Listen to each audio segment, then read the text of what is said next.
মনে হয় আজকে খাইছে বেশি। কি নাম ছিলাম ওর শুনতে একবার রোহিঙ্গা দেয়া গেছে। কই গেছিল আজকে খাইবার? ওই যে ছাগলে বরিছি।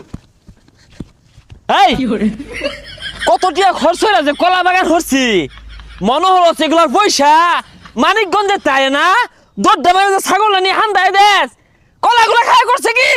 আর ছাগল কি কিছু বুঝে নাই? ছাগল যে নুবন চৌনে যা খাইবো। হাই বুইরা শয়তান, ছাগল বুঝে না, তুই কি বুঝস তা? দুই ছড়ি কলা খায় আছে, এগুলো ক্ষতিপূরণ দেয় কেরা? এটা কোন ধরনের কথা কোন? সরাই না। ছাগলে আবার কলা খাই কেমনে? দেখ সালাউদ্দি, তুই কিন্তু বেশি কথা কইতাছস। এই বেদ্দ বেদ্দ তোর চাষা লাগে না? হ্যাঁ বেদ্দ বিহরাস বেদ্দ বেরোয় হ্যাঁ আর তুই হরিস না। বেদ্দ মুহেমে তোর কারে তোমার পায়ে কোনোদিন আমার লগে উঁচু গলা কথা কই নাই। এই হরিস না কাল না হারবা। এই যে দেখো কত সুন্দর ব্যবহার। সরাই না। খায় আছে কলা। এই